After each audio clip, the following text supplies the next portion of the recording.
Hello students. आज मैं DAV class 6 का नैतिक शिक्षा का पाठ 9 पढ़ाने जा रही हूँ।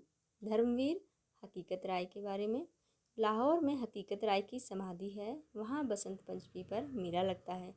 लोग इस दिन हकीकत राय की समाधि पर जाते हैं और उस वीर बालक को श्रद्धांजलि देते हैं। इस वीर बालक ने बसंत पंचमी के दिन ही धर्म की रक्षा में अपना बलिदान दिया था। हकीकत राय का जन्म सियालकोट नगर में हुआ था। उनके पिता का नाम भागमल और माता का नाम कौरा था। 5 वर्ष की आयु में पिता ने उसे देवनागरी अक्षरों का अभ्यास कराया। माता पिता उसे रामायण और महाभारत के आदर्श पुरुषों की कहानियाँ सुनाया करते थे। इन कहानियों को सुनने से हकीकत के मन में धर्म के लिए बड़ी आस्था पैदा हो गई। नगर में फ़ारसी और अरबी पढ़ाने के लिए मस्जिद में एक पाठशाला थी। 7 वर्ष का होने पर उसे पिता ने वहाँ पढ़ने के लिए भेज दिया। वे वहाँ लगन के साथ पढ़ने लिखने का अभ्यास करते रहे और जब वे 12 वर्ष की आयु के थे तो एक साधारण सी घटना घटी जिसके कारण उन्हें अपने जीवन का बलिदान करना पड़ा। मकतब यानी कि पाठशाला के काजी कहीं गए हुए थे। बच्चे खेलने लगे और खेलते खेलते मुसलमान बालकों का हकीकत राय के साथ किसी बात पर झगड़ा हो गया। उन्होंने हकीकत राय को बहुत तंग किया। देवी माँ के लिए अपशब्द भी कह दिया। हकीकत राय देवी भवानी को इष्ट देवी मानते थे। उसे क्रोध आ गया और उसने रसूल जादी फातिमा के लिए उन शब्दों को दोहरा दिया जो उन्होंने देवी भवानी के लिए कहा था, वही उन्होंने रसूल जादी फातिमा के लिए भी वही बोल दिया। इस पर मुसलमान बालक उस पर टूट पड़े। उन्हें दिल खोलकर पीटा और काजी साहब के आने पर उसकी शिकायत की कि इस फ़ाकिर ने रसूल जादी को गाली दी है।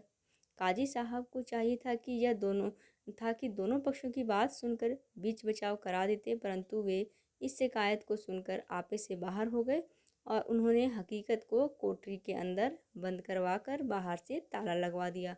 जब माता पिता को यह समाचार मिला तो वे फूट फूट कर रोने लगे। सारे शहर में कोलाहल मच गया।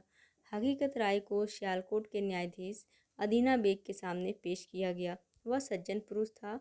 उसने झगड़े और गाली की सारी कहानी को सुनकर काजी से उसे माफ़ करने को कहा, परंतु काजी हकीकत राय को इस अपराध की सज़ा के रूप में फांसी दिलाने की जिद कर रहा था।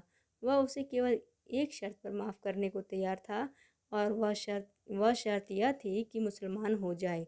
हकीकत धर्म बदलने के लिए तैयार नहीं हुए तो अदीना बेग इंसाफ की गद्दी पर बैठकर अपने हाथ एक बेगुनाह के खून से नहीं रंगना चाहता था, इसलिए उसने यह मुकदमा लाहौर भेज दिया। लाहौर की जेल में हकीकत राय को उसके माता पिता तक ने जान बचाने के लिए मुसलमान हो जाने की सलाह दे दी, पर हकीकत धर्म छोड़ने के लिए राजी नहीं हुआ। उसने यही कहा कि आपने ही तो मुझे सिखलाया है कि धर्म त्यागने से मर जाना अच्छा है, अतः आपके मुख से यह बात शोभा नहीं देती कि मैं मुसलमान हो जाऊं। यदि मेरी मौत बुखार से या किसी अन्य रोग से हो जाती तो आप क्या कर सकते थे? आपको संतोष ही करना पड़ता। मैं वीरों की तरह मरने में अपना गौरव समझता हूँ, अतः आप मुझे ऐसा उपदेश दीजिए जिससे मेरा उत्साह और धीरज बढ़े तथा मैं धर्मपथ पर अटल रहूँ। हकीकत का मुकदमा लाहौर के नवाब के सामने पेश हुआ। उसके हाथों में हथकड़ी, पाँवों में बेड़ी और गले में तोक देखकर दर्शकों की आंखों से आंसू बहने लगे। यहाँ भी उसे फांसी से बचने का एकमात्र उपाय बताया गया, मुसलमान हो जाओ। नवाब ने कहा कि तुम अपने परिवार पर दया करो, रसूल की शरण में आ जाओ, दरबार में तुम्हें ऊंचा पद दिया जाएगा। परंतु हकीकत का यही उत्तर था कि मैं किसी भी हालत में अपने धर्म को नहीं छोड़ सकता। अंतिम बार पूछे जाने पर भी हकीकत के मुख से यही शब्द निकले, नवाब साहब, मैंने सोच समझ लिया है। मैं चट्टान की तरह अपने संकल्प पर दृढ़ हूँ। मुझे तलवार की धार का भय नहीं। मैंने उस गीता का पाठ सुना है जो कायरों को वीर बना देती है। मेरी नस नस में राम और कृष्ण का खून जोर मार रहा है। मैं भीम और अर्जुन की संतान हूँ। मेरे सामने प्रहलाद और हरिश्चंद्र का जीवन है। यदि आप न्याय नहीं कर सकते तो मैं तैयार हूँ। मैं धर्म पर बलिदान दे रहा हूँ। जल्लाद को हुक्म दीजिए और एक हिंदू बालक का धैर्य देखिए। नवाब के मुख से आज्ञा निकलने की देर थी। वीर हकीकत का सिर धड़ से अलग कर दिया गया। सब योर हाहाकार मच गया। लोगों के दिल में मुसलमानी राज के खिलाफ विरोध के भाव जागने लगे। इस अन्याय और बलिदान की गूंज आगरे तक पहुंची। धन्य वीर हकीकत, धन्य हो तुम सच्चे अधर्मी हो। तुमने जीवन दे दिया परंतु धर्म नहीं त्यागा।